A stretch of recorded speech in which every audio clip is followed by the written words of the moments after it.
This morning, we have seen headlines that 10,000 manufacturing businesses across the UK are going to receive some support via the British Industrial Competitiveness Scheme. Now, this has been touted for quite some time now, and the number of manufacturers that are going to get the support or eligible for the support has been increased from 7,000 to 10,000. So at face value, really good.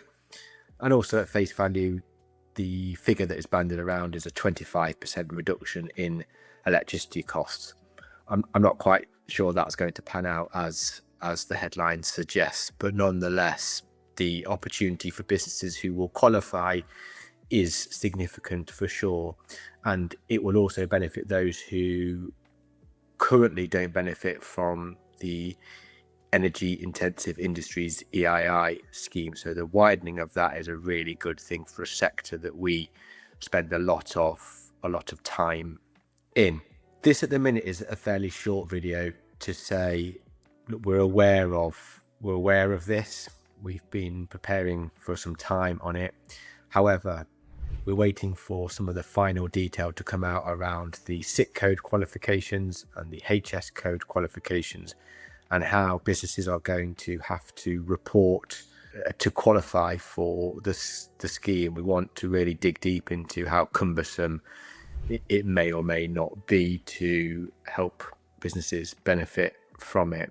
As a headline, though, it is a really good opportunity for businesses to get some much needed support. I should probably clarify there, when I say businesses, we're talking just about manufacturers. Some of the key bits of information that we want to share, just as some headline useful bits for now, are the 3 taxes that will be removed should you qualify are renewable obligations, feed-in tariffs, and capacity market. Now, at current rates, they would remove £35 to £40 per megawatt hour, which is 3.5 to 4 pence per kilowatt hour. So you can see, as an electricity user, the opportunity is significant.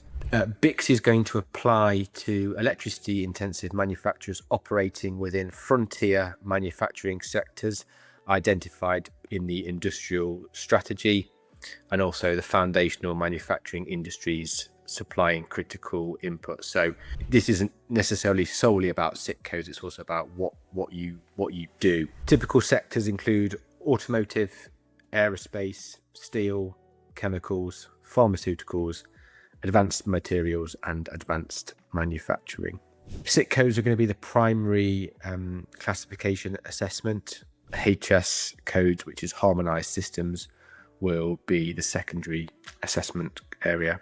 Where partial eligibility applies, relief is prorated based on electricity usage. So if your qualifying processes, your HS codes, are less than 25% of production, you won't qualify for any support. If it's between 25 and 50%, you'll get a partial 50% exemption, and over 50%, the view is that you'll get full exemption.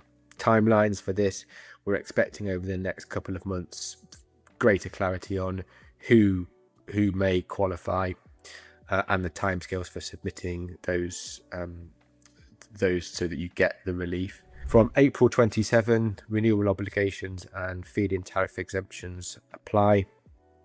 October 27, capacity market exemptions apply. There has been quite a bit of lobbying around the support coming in sooner than April 27, and on that basis there is now the assumption that should you qualify from April 27, the support figure will be backdated to April 26, which should in theory result in a lump sum benefit to you for that year where the scheme hasn't been in place, which, if that plays out again, is positive, although ideally you'd be getting the benefit now. But unfortunately, these things never go through as quickly as that. Headlines, as I say, really good news. This certainly positive. I'm not expecting all businesses and all of our clients to qualify, but I would certainly hope that some now come in scope, and some who don't get EII will benefit from this scheme. I guess a quick word of warning though, we are anticipating, like is often the case, that businesses will be bombarded with information on this and encouraged to sign letters of authorities and send across invoices for people to look into this for them. Again, I would just caution businesses with who they engage with on this kind of stuff.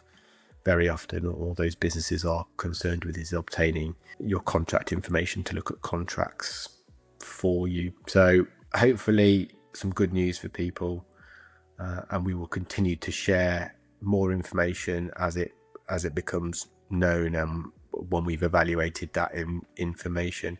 If you're a client, basically sit tight. We'll be in contact with you when it's appropriate to do so. If you'd like a conversation around how BICS might impact you and you're not a client, or you're part of one of the trade associations that we support, by all means reach out. We're happy to have a conversation with you.